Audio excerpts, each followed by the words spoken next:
get over to any foreign country, especially big metropolitan areas, which, you know, and most of these English schools, even though Nova claims to be a big school, are still nice, onsen up, and you know, the clothes are kind of beat up now.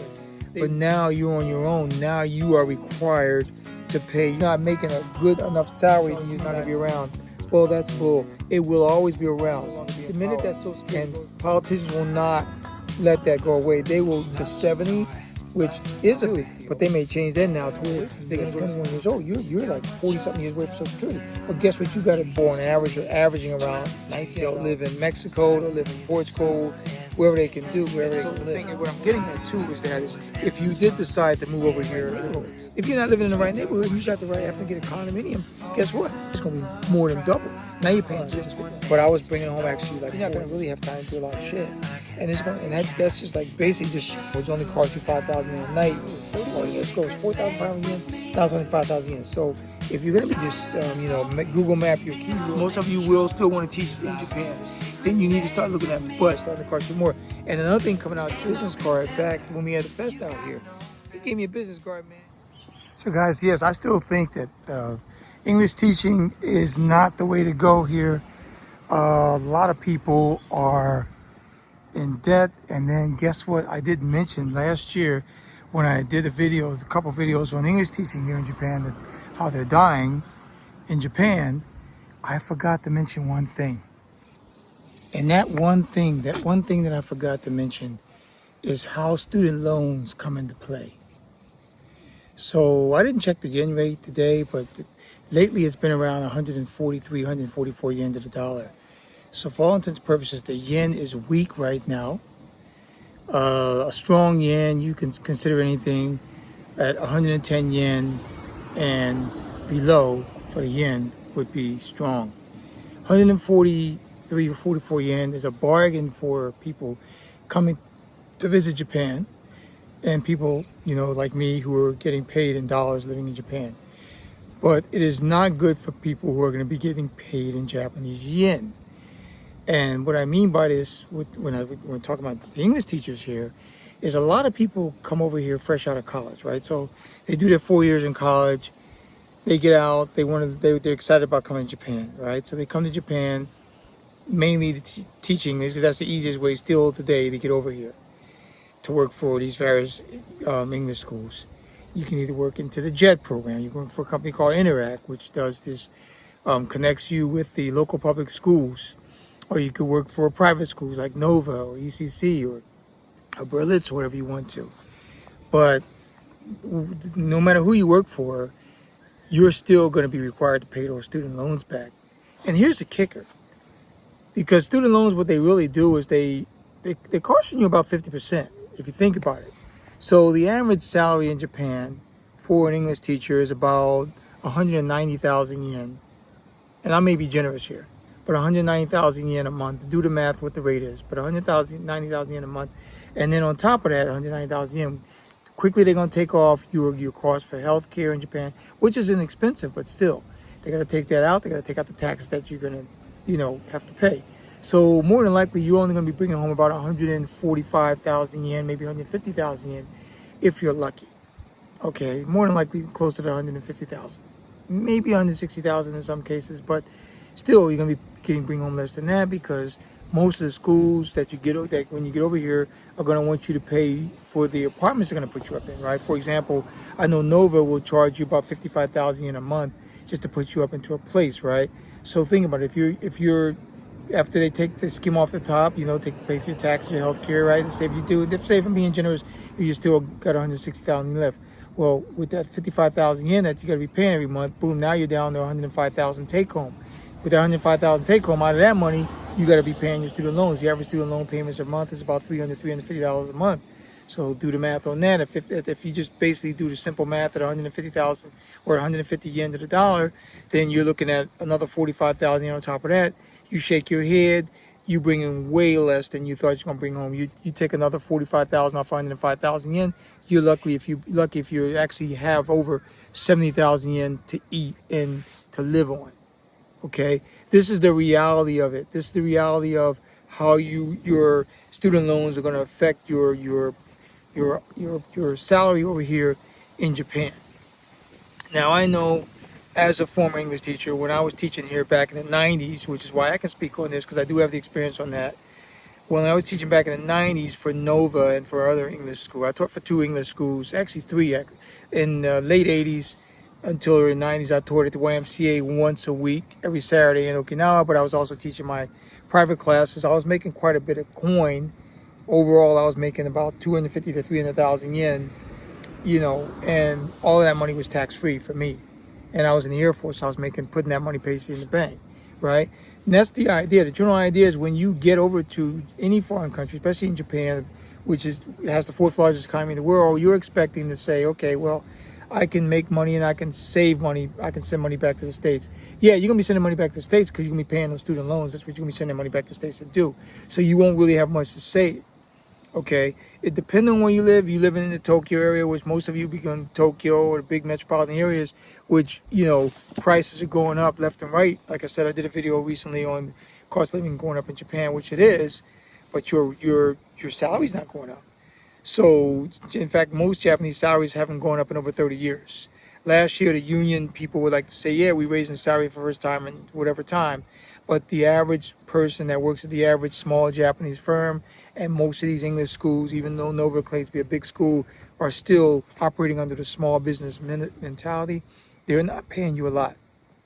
You're going to get paid more money, say, at an Interact or for the JET program, but still, you're still going to have to send that money, pay those student loans off. You may have a little bit more money to take home, but you're not going to have much. You're not going to have much.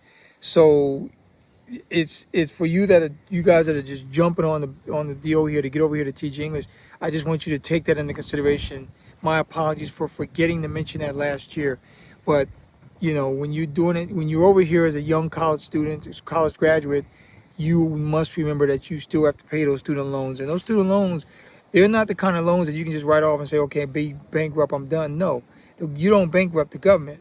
The government don't ask you for that money back. They don't take that money back. They snatch that money back every month. As soon as you hit that workforce, you're required to pay those student loans back. Now, I don't know a lot about student loans, but I do know that a lot of people have to get student loans to go to school. And a lot of people have them. And a lot of people that come over here are literally struggling. I've seen English teachers. I was recently in Toyama yesterday with my family. And here I am walking around with my family, enjoying ourselves, taking in the sights, eating a nice lunch, heading over to a nice onsen up in Unazuki Onsen, just chilling around, milling around. But then in Toyama, that's what I see and what I've seen in Tokyo. I see a lot of distraught-looking English teachers that are actually struggling when they're off. They walk around with their backpacks, or they're just, you can tell, you can look at their shoes, look at their clothes, are kind of beat up now. They really are in dire straits. And here's the problem that a lot of you facing when you're teaching English here. You come over here and you think, okay, I got to get a job right away to help me pay off these student loans. You're going to be, okay, so you're going to get over here, pay off the student loans, but you're not going to be able to live the life that you thought you was going to live in Japan. Yes, visiting Japan, you may have visited Japan at 18 years old when your parents paid for your trip over here. You may have thought it was pretty nice, and yeah, you're good, and you can chill around and hang out in Shibuya and party with the rest of your friends at 19 or 20 years old, get you something to drink, you're good. But now you're on your own. Now you are required to pay your own way. And trust me, tourism and living in the country are two totally different things. A lot of you just don't have those funds and will not get those funds. And like I keep telling you, when you get over here, you don't want to milk this English teaching thing. You want to get out of here after a couple years, because the longer you stay here, guess what you're not doing? You're not making a good enough salary in the United States to be able to put into that Social Security pot later on. I know a lot of you don't look at Social Security right now in your early 20s like, oh, shoot, and they keep telling you it's not going to be around. Well, that's bull. It will always be around. The minute that Social Security goes away, guess what? The Republican Party or whoever's in control, Democratic Party, whoever, will no longer be in power. And politicians will not let that go away. They will use that. They are milking that Social Security so they can use it to get votes. So, contrary to popular belief, Social Security is not going away. Yeah, they may change the retirement age to 70, which is a big deal because right now, 67 is full retirement age in the United States. But even if they change it to 68, it's still a big difference. It's still a big effect on you as a person because now you got to work another year before you can get that retirement. See, yeah, you can collect Social Security at 62, but they may change that now to where if they're going to go to 68, they may say, well, the earliest you can take it is at 63. You see, so they're going to tweak those. They're not going to mess with the people who are currently receiving Social Security now. Those of you who are receiving it, but they are going to tweak the system to where the people that are in the workforce now are going to have to wait a little bit longer to get that Social Security. But guess what? That's far away from you at 21 years old. You're like 40-something years away from Social Security. But guess what you got to do within that 40 years? You need to be working in a position that's going to be paying you a high enough salary to where you actually start getting Social Security. Then you are going to be able to live off of that Social Security. Now, unfortunately, guys, your Social Security, most people's Social Security checks are not enough to live in the United States. I think the max you can get for Social Security is like $4,000 something dollars. Most people on average are averaging around $1,900 a month Social Security and Social Security benefits. So guess what? Can you imagine living anywhere in the United States on just $1,900 a month, with the exception of the state of Mississippi? And even that might be going a bit thin. You see, so a lot of people move overseas. They'll live in Mexico, they'll live in Portugal, wherever they can live. Unfortunately, Japan doesn't have a retirement set up, visa for people. But I do know that people can live in Japan on that $2,000, $2,100 a month. They can live in Japan pretty nice, see? But that means you don't have any student loans, you got no bills, you got no nothing. So a lot of people, though, have student loans. And so the thing, what I'm getting at too, is if you did decide to move over here, live over here, on that, say if you do get to that Social Security, as long as you don't have any loans that you are required to pay, if you got a credit card debt or you got loans that you can just walk away from that shit and just do PK, right? And end it. You're not in there anyway. You're not going to get no credit, but still, what do you care if you live in Japan? But for those of you that need to pay student loans, you don't have those options. So you have to ask yourself this: how screwed up are things really going for you in the United States and for coming over here as an American? Quite screwed. Because another thing that I want to talk about too is those of you that have desires to purchase a home in the States, right? The average home buyer in the U.S. right now is 56 years old. 56. My daddy's age, or for example, they could have bought a home in their 20s. Here you are living in an area where the average age is 56 years old to buy a home. 56? That's ridiculous. That means you as a young person, you can't buy crap. You're not going to be able to build any kind of wealth, because the quickest way to build wealth in the United States is through property ownership. And then when you do own property, you got to make sure you're living in the right neighborhood. If you're not living in the right neighborhood and you happen to get a condominium, guess what? The only thing that's going to go up is more than your condo or those home association dues.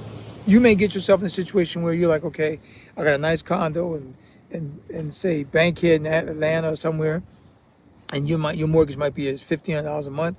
You're happy, you got a 2-bedroom condo, 2-bedroom 800 square foot condo. Yeah, you agree. Your home association dues probably about $150. But guess what? If you still got the condo 10 years later, which that 2 bedrooms going to get smaller, they always do, and that HOA is going to be more than double. Now you're paying $350 in HOA, and that's catching up to your mortgage. And guess what? You may not have to be able to afford all that. You see what I'm saying? So there's a lot of things going on right now. It sucks to be a young person in the United States. It sucks. It sucks to be practically the average person in the United States with the way things are going today. See? So I always tell people to get out of the matrix, yes. But getting out of the matrix is not going to be the be-all, catch-all if you are, if you're not financially ready. See? So that's a big problem that you're going to have. If you're not financially prepared, you're going to have a lot of problems. See? So what I'm getting at is this. So what I'm getting at is, I gotta wait for these people to pass by. There's a lot of people coming up here in the park right now. I'm sitting in the park. I'm over here in Takata Castle Park, which is basically my headquarters here. Well, besides my home is my headquarters, but my local, outside my home, wherever I do my video, main place is Takata Castle Park. I haven't been here in Takata Castle Park in a minute. We've been just going all over the place. Like I said, we were in Toyama yesterday, Toyama Prefecture. We went to the onsen, up at Unizuki Onsen. We were in Nagano recently. We just been all over the place, man, doing things. Because the weather is nice this time of year. I actually thought it was going to be hotter. It was warmer later at 28. Now it's 25 degrees and dropping. We got overcast right now. So it's really cool right here in the park right now. So Yeah, so that's where we're at. But so so anyway, yeah. So if you're gonna get over here and you're gonna teach, getting back to the teaching thing, you need to factor in your student loans. You really need to factor those student loans in. And if you can help it, try not to get student loans when you get a degree, because those student loans are going to eat at you. They're going to eat at you hard. They literally zap your dreams. Yeah, and they really do. They suck the life out of your dreams. And I don't know how many years people are required to pay them, but I mean, I know that you got to be required to pay them until you pay them off. But it's just not the best. It's not the best thing for people. It really isn't. And like I said, you come over here, you're all excited. Yeah, you're gonna be happy the first few months. You're in Japan, it's nice. But once you realize how much money you're actually gonna be taking home, and you don't have much, and then you start looking at what it's gonna cost you to feed yourself, you're not gonna be a happy camper. You're not gonna be a happy camper at all.